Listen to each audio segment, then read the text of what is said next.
बिस्मिल्लाहिर्रहमानिर्रहीम। अस्सलाम वालेकुम नाज़रीन, आप यूट्यूब चैनल देख रहे हैं। मैं इमरान ख़ान हूँ। जिस लड़ाई को ऐसा लगता था कि अब ये ख़त्म हो जाएगी, वो लड़ाई दोबारा शुरू हो गई है। क्योंकि मफादात के लिए जब भी कुछ लोग इकट्ठे होते हैं तो मफादात की वजह से ही उनमें लड़ाई हो जाती है। PDM की सारी जमातें इकट्ठी हुई, बिलाखिर उनको लड़ना है और वो वक्त करीब आता चला जा रहा है। दूसरी जानिब जो PMLN है, उनको ये लगा कि वो खुद इक़्तिदार में आए हैं, लोगों ने उनको वोट डाला है, लोगों ने उनको ऑनर किया है और वो खुद इक़्तिदार में आए हैं। लिहाजा ये उनका हक है कि वो जिसको चाहें उसके बारे में जो चाहें वो फैसला कर लें। लेकिन शायद वो भूल गए कि उनको लाया गया है। पाकिस्तान में एक रजीम चेंज ऑपरेशन हुआ है जिसके सबसे बड़े बेनिफिशरीज PMLN के लोग हैं। यानी उन्होंने NRO2 हासिल किया है। इतने बड़े बड़े एहसानात जिन लोगों ने किए हैं, उन लोगों के बारे में एक दम तो ज़बान नहीं बदली जा सकती, या एक दम तो उनके बारे में सोच नहीं बदली जा सकती। लेकिन नवाज शरीफ साहब की एक पुरानी आदत है कि उनके ऊपर जो भी एहसान करता है वो उसके ऊपर चढ़ाई करते हैं। नवाज शरीफ साहब हमेशा हर चीज़ को अपने कंट्रोल में रखना चाहते हैं। चीज़ों को ज़्यादा कंट्रोल में रखने की ख्वाहिश ही हमेशा उनको इदारों से लड़ा देती है। अब देखिए इस वक्त हुआ क्या है। एस्टेब्लिशमेंट से दोबारा गिले शिकवे शुरू कर दिए हैं मुस्लिम लीग नून ने। स्टेटमेंट है नून लीग के 3 बड़े अहम लोगों के, एक राणा सनाउल्लाह हैं, एक ख्वाजा आसिफ हैं और एक शाहिद खाकान अब्बासी हैं। सबसे पहले आप आ जाएं शाहिद खाकान अब्बासी की जानिब। शाहिद खाकान अब्बासी कह रहे हैं कि अगर अहल अफसर का नाम समरी में शामिल ना हुआ तो मामला अदालत जा सकता है। अहल अफसर, एलिजिबल ऑफिसर। शाहिद खाकान अब्बासी को किसी एक खास एलिजिबल ऑफिसर का नाम समरी में चाहिए, यानी नवाज शरीफ को चाहिए। अगर वो नाम ना हुआ तो मामला अदालत में जा सकता है। दूसरी जानिब से भी यही कहा गया है, जो अपोजिशन है, कि अगर वाकई कोई ऐसी हरकत की गई जो खिलाफ आइन और खिलाफ कानून हो तो उस मामले पे अदालत में जाया जा सकता है। मैं अभी इसको खोल कर आपके सामने रख दूंगा। शाहिद खाकान अब्बासी ने कहा कि आर्मी चीफ की तैनाती के लिए अहल जनरल्स के नाम वजीर आजम के पास आते हैं। किसी अहल ऑफिसर का नाम समरी में शामिल ना हुआ तो मामला अदालत में चैलेंज हो सकता है। शाहिद खाकान अब्बासी ने कहा कि वजीर आजम खुद किसी भी ऑफिसर का तकर्रुर कर सकते हैं या फिर नए नामों की समरी भी मंगवा सकते हैं। उन्होंने कहा कि बेयकीनी की आदत सी हो गई है। नए आर्मी चीफ का तकर्रुर मामूल का अमल है। वजीर आजम के पास समरी आती है, वो तकर्री कर देते हैं। तकर्रुर आखिरी 2 से 3 दिन में होता है। यह रवायत है कि आर्मी चीफ आखिरी दिनों तक काम करते हैं। आर्मी चीफ को अलविदाई दौरे भी करने होते हैं। बहरहाल ये चीज़ें तो अलग हैं, लेकिन 2-3 चीज़ें जो आम डिस्कस हुई उसमें 2-3 बड़े अहम नाम, यानी अहम चीज़ें हैं, वो मैं आपको बता देता हूँ। एक तो शाहिद खाकान अब्बासी कह रहे हैं कि एक नाम, एक अहल नाम अगर समरी में शामिल ना हुआ तो मामला अदालत चला जाएगा। अब अगर मैं आपको क्लियरली बताऊं तो एक सवाल यह भी था कि अगर समरी आपको 28 तारीख को भेजी गई उस एक नाम की रिटायरमेंट के बाद, तो फिर आप क्या करेंगे? तो उन्होंने कहा जी ये तो गलत हो जाएगा ना, फिर ये तो ठीक नहीं होगा, क्योंकि इसमें तो काफ़ी वक्त चाहिए होता है। हमें सोचने के लिए वक्त दिया जाए कि 27 तारीख को रिटायरमेंट के बाद अगर समरी भेजी जाएगी तो फिर 29 तारीख तक फैसला कैसे होगा, ये भी नामुनासिब उन्होंने करार दिया है। तो मुख्तलिफ चीज़ें वो कहते रहे हैं। फिर उन्होंने कहा कि 3 सितारों का कोई भी जनरल जो है वो अहल है तो उसका नाम शामिल हो जाएगा और वज़ीर आज़म किसी भी नाम को फाइनल कर सकते हैं। समरी का ना आना बहुत पेचीदा अमल होगा। समरी का ना आना गैर कानूनी और गैर आईनी होगा। समरी ना आए तो भी वज़ीर आज़म तकर्रुर कर सकते हैं। अगर समरी में नाम नाकाफ़ी हुए तो नए नाम मांगे जा सकते हैं। समरी का ना आना बहुत बड़ी नाकामी और आइन की खिलाफ वर्जी है। मामलात यहां तक पहुंच गए हैं। जरा राणा सनाउल्लाह का स्टेटमेंट भी आप देखें। राणा सनाउल्लाह साहब का स्टेटमेंट वो और ज्यादा इंटरेस्टिंग है। उन्होंने कहा समरी आए ना आए 1-2 दिन में तैनाती का अमल मुकम्मल हो जाएगा। यानी समरी लब्बे ना लब्बे, स्पीड 190। ये मैंने आज एक जगह पढ़ा, मुझे बड़ा मजे का लगा कि समरी लब्बे या ना लब्बे, स्पीड जड़ी है वो 190। तो ये इनके साथ हुआ है कि समरी आए या ना आए 1-2 दिन में तैनाती का अमल मुकम्मल हो जाएगा। बात यह है कि नवाज शरीफ साहब और PMLN मरीम नवाज साहबा अपना प्लेयर भी शो कर चुकी हैं, नवाज शरीफ साहब खुद भी कर चुके हैं। और अब तो ये बात बिल्कुल खुली है कि PMLN ये चाहती है कि जनरल आसिम नसीर साहब को पाकिस्तान का आर्मी चीफ लगाया जाए। ये ख्वाहिश अब उनके मुंह से सिर्फ नाम की सूरत में पहले तो निकल चुकी है, वो अपनी ख्वाहिश का इजहार किसी और तरीके से तो कर चुके हैं, लेकिन अब दबे लफ्ज़ों में वो साफ साफ बताना शुरू हो गए हैं। तो क्लैरिटी अगर इसमें लाएं तो वो ये है कि एक नाम, क्योंकि बड़े आसानी से सवाल पूछा गया कि 27 को रिटायरमेंट, तो 27 नवंबर को जो रिटायरमेंट हो रही है वो जनरल आसिम मुनीर साहब की हो रही है। अगर आसिम मुनीर साहब की रिटायरमेंट 27 नवंबर को हो रही है तो 28 वाली समरी पे भी PMLN को एतराज़ है कि इतनी देर से क्यों समरी आ रही है, क्योंकि वो चाहते हैं कि नाम आसिम मुनीर साहब का शामिल हो समरी के अंदर। सोशल मीडिया के ऊपर, पाकिस्तान के मीडिया में, PMLN के मीडिया सेल के अंदर हर जगह पे यही शोर है कि आर्मी चीफ कौन होगा, और ख़ास तौर पे एक ख्वाहिश है कि जनरल आसिम मुनीर साहब जो हैं वो आर्मी चीफ बन जाएं। हो सकता है उनको बना दिया जाए, लेकिन उस सूरत में एक दूसरी तरफ के लोग हैं जिनकी अलग सोच है। उनका ये मानना है कि फिर हम अदालत में चले जाएंगे और हम जाकर कहेंगे कि 2 दिन पहले रिटायर होने वाले ऑफिसर किस तरीके से इस समरी के अंदर शामिल हो गए। अब कानूनी तरीका तो समरी का ही है। जो आईने पाकिस्तान है उसमें सदर का एक बड़ा इंपॉर्टेंट रोल है, वो अभी दिन करीब आ रहे हैं तो आपको आहिस्ता आहिस्ता बताते हैं। सदर पाकिस्तान का एक बड़ा इंपॉर्टेंट रोल है, उसको नज़रअंदाज नहीं किया जा सकता।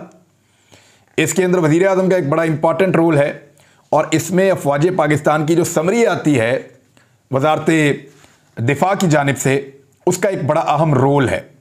अब हालात यहाँ तक पहुँच गए हैं कि जिन लोगों से रोज़ाना बातचीत होती थी, जिनके साथ एक पेज की गुफ्तगू की जाती थी, उनके साथ राबतों का ऐसा फुकदान पैदा हुआ कि वज़ीर आज़म पाकिस्तान शहबाज शरीफ साहब ने एक ख़त लिखा, वज़ारत दिफा में पहुँचा, और उस ख़त से यानी आज वज़ीर दिफा ख्वाजा आसिफ साहब ये कन्फर्म कर रहे थे कि मिनिस्ट्री ऑफ दिफा को वज़ीर आज़म का ख़त मौसूल हो गया है।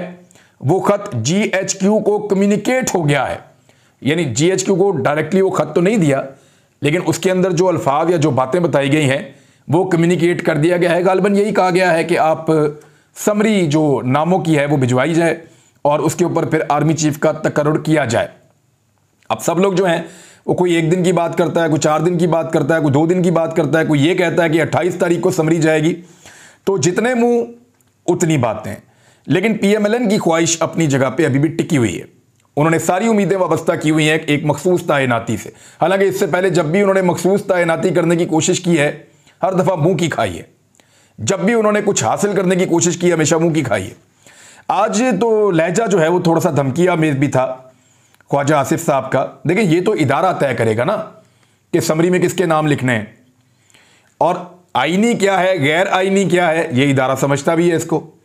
तो इदारा जो नाम लिख कर देगा वो उसी प्रायोरिटी के अंदर आएंगे ना, सीनियरिटी के हिसाब से आएंगे, आईन के मुताबिक आएंगे, आर्मी एक्ट के मुताबिक आएंगे।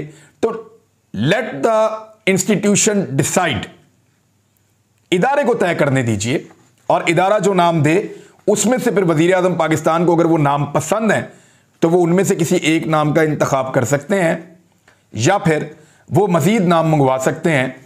तो उसमें फिर एक आधा नाम का इजाफा करके दोबारा समरी भिजवाई जा सकती है, और उस समरी के ऊपर फिर वज़ीर आज़म पाकिस्तान को फैसला करना होगा, क्योंकि यही चंद जनरल्स हैं जिनमें से किसी एक को आर्मी चीफ वज़ीर आज़म पाकिस्तान ने बनाना है। और अगर बहुत नीचे जाके किसी को बना देते हैं तो ऊपर वाले सारे सुपरसीड हो जाएंगे। यानी अगर कोई बहुत ऐसे जनरल को बनाते हैं जिनकी सर्विस कम है और उनसे सीनियर्स मौजूद हैं, तो वो सारे सुपरसीड हो जाएंगे। और वहाँ रवायत है कि ज़्यादातर ऐसा होता है कि वो रिज़ाइन कर देते हैं फिर। तो ये भी एक बड़ी ख़तरनाक चीज़ है। लिहाजा आर्मी को बहुत सारी चीज़ें देखनी होती हैं, वो एक इदारा है, तो वो वहाँ से एक समरी बनाकर भेजेगा। और देखते ये हैं कि उस समरी के ऊपर अब यानी थोड़े दिन तक तो बहुत शीरो शक्कर थे, NRO 2 मुकम्मल हो रहा था, नैब के पर काटे जा रहे थे, और उसमें यह भी कहा जा रहा था कि एस्टेब्लिशमेंट की मर्जी से हम नैब के पर काट रहे हैं। लेकिन अब जब यह फैसला किया है कि एक्सटेंशन जनरल बाजवा को नहीं देनी, एक नया जर्नल आर्मी चीफ लगाना है, तो उस वक्त से एक खींचा तानी का माहौल बना हुआ है और अपनी अपनी ख्वाहिशात की तकमील सारे चाह रहे हैं। गुस्सा यहां तक बढ़ गया है कि एस्टेब्लिशमेंट से गिले और शिकवे शुरू हो गए हैं। ख्वाजा आसिफ ने आज बड़े लंबे अरसे के बाद तनकीद करते हुए फौज पर यह कहा कि 36 साल बराह रास्त इन्होंने इस मुल्क पर हुकूमत की है, 4 मरतबा इस मुल्क में डिक्टेटरशिप लेकर आए हैं, और इसके बाद इनडायरेक्ट हुक्मरानी करते रहे हैं। यानी 36 साल तो डायरेक्ट हुक्मरानी की है इस मुल्क के ऊपर, और उसके बाद इनडायरेक्ट हुक्मरानी भी तब से अब तक करते रहे हैं। शाहिद खाकान अब्बासी साहब ने कहा जी कि 27 के बाद समरी नहीं आ सकती, क्योंकि 29 नवंबर को फैसला करना है। 2 दिन में फैसला नहीं हो सकता। फैसला करने के लिए जितना वक्त मिलना चाहिए था, समरी आ जानी चाहिए थी। ये शाहिद खाकान अब्बासी साहब के अल्फाज हैं। तो अब आपको बहुत सारी चीज़ें समझ आना शुरू हो गई होंगी। अब नवाज शरीफ साहब के बारे में एक नया बयानिया तैयार किया गया है, और यह कहा जा रहा है कि नवाज शरीफ साहब क्योंकि लंदन के उनका वीज़े का मसला था, तो इसलिए वो बरतानिया से बाहर निकले हैं और यूरोप के टूर पर गए हैं, ताकि जब वो वापस एंटर हो जाएंगे तो उनको दोबारा 6 महीने मिलने का मौका मिल जाएगा। देखिए, बरतानिया का अगर आपके पास एक विजिट वीज़ा मौजूद है, तो बरतानिया का कानून ये कहता है कि आपको हर 6 महीने में कम से कम एक मरतबा बरतानिया को छोड़ना पड़ता है, फिर दोबारा आप बरतानिया आते हैं। मियाँ नवाज शरीफ साहब पिछले 3 साल से बरतानिया में हैं, और वो कह रहे हैं मेरा इलाज हो रहा है। तो 3 साल में तो उनको प्रॉब्लम हुआ कोई नहीं। हाउ इज इट पॉसिबल कि अब मियाँ नवाज शरीफ साहब को प्रॉब्लम हो गया है और उनको फौरी तौर पे छोड़ना पड़ा है ताकि वो वीज़ा हासिल कर सकें? मुझे नहीं लगता ऐसी चीज़ें हैं। लेकिन अगर मियाँ नवाज शरीफ साहब को बरतानिया से जाना भी था 1-2 दिन के लिए, या एक आधा चक्कर लगाना था, तो वो बड़े आराम से पाकिस्तान का चक्कर लगा के वापस जा सकते थे। यहाँ का नहीं तो उम्रा करके वापस जा सकते थे। लेकिन उन्होंने पसंद फरमाया कि वो यूरोप के 5 मुल्कों में जाएंगे, 10 दिन तक घूमेंगे और 10 दिन के बाद वापस बरतानिया आएंगे। अब ये इन हालात में हुआ है जब मियाँ नवाज शरीफ साहब के ऊपर संगीन इल्ज़ामात बरतानिया में लगे हैं कि वो कत्लों की साजिश के अंदर और एक कत्ल के मामले के अंदर बाकायदा इन्वॉल्व हैं, और उन्होंने बरतानिया की सरजमीन पे पाकिस्तान के अंदर और कीनिया के अंदर ये इल्ज़ाम है मियाँ नवाज शरीफ पे। मैं इसमें ख़ास तौर पे जो कीनिया वाला हिस्सा है, अरशद शरीफ वाले कत्ल वाला जो हिस्सा है, उसको मैं एक साजिश समझता हूँ। मैं ये समझता हूँ कि जिन लोगों के ऊपर इस कत्ल का इल्ज़ाम आ रहा है, या जो लोग अरशद भाई के पाकिस्तान से निकलने के लिए ज़िम्मेदार हैं, जिन्होंने पाकिस्तान की सरजमीन उनके लिए तंग की थी, जिन्होंने 16 मुकदमात करवाए थे, जिन्होंने UAE से उनको निकलवाया है, ये वो लोग हैं जो अरशद भाई की शहादत के ज़िम्मेदार हैं। अब वो तवज्जो हटाने के लिए नवाज शरीफ के ऊपर ये गेम डालना चाह रहे हैं। मेरे ख्याल में ये डाइवर्जन है, और लेकिन इसके ख़तरनाक नताइज तो हो सकते हैं। बेशक डाइवर्जन भी है, एक बंदे ने अपने आप को पेश कर दिया है, तो ऐसी सूरत में नवाज शरीफ के लिए मुश्किलात बढ़ जाएंगी। और नवाज शरीफ मुश्किलात से आपको पता है कि ऐसे ही सामना करते हैं कि पाकिस्तान में मुश्किलात हैं तो सऊदी अरब चले जाते हैं, फिर कहीं और मुश्किलात हैं तो पाकिस्तान चले जाते हैं, फिर पाकिस्तान में दोबारा मुश्किलात हैं तो लंदन चले जाते हैं, फिर इलेक्शन के लिए उनको ज़बरदस्ती बुलाया जाता है, फिर वो 1 साल गुजारते हैं और फिर मुश्किलात हैं तो फिर वापस चले जाते हैं। तो नवाज शरीफ साहब फिर बरतानिया 3 साल से वहाँ पर रह रहे हैं, अब लंदन में मुश्किलात हैं तो वहाँ से निकल के यूरोप चले गए हैं। तो मियाँ नवाज शरीफ साहब का ये मुश्किलात को फेस करने का एक बड़ा खूबसूरत अंदाज है कि जिस जगह पे मुश्किल हो उस जगह को छोड़ के वहाँ से पतली गली से निकल लो। तो मियाँ नवाज शरीफ साहब दोबारा मुश्किल से निकल गए। जितने पर्चे इमरान खान साहब पे हुए हैं, इससे आधे नवाज शरीफ पे पाकिस्तान में हो जाते, या जो पाकिस्तान की इस्टेब्लिशमेंट ने और पाकिस्तान के इदारों ने और पाकिस्तान की हुकूमत ने इमरान खान के साथ किया है ये पिछले इतने अरसे के अंदर, अगर इसका आधा भी नवाज शरीफ के साथ होता तो नवाज शरीफ कब के हाथ पाँव झाड़ के निकल लिए होते। मियाँ नवाज शरीफ साहब तो अपने ज़ाती केसेस के अंदर फंसे हुए थे ना। जिस किस्म के केसेस इमरान खान पे बने हैं, उनके लोगों को जैसे टारगेट किया गया है, जिस तरह कपड़े उतारे गए हैं, जिस तरह टॉर्चर किया गया है, जिस तरह गोलियां चलाई गई हैं, इन सारी चीज़ों का तो नवाज शरीफ साहब सोच भी नहीं सकते।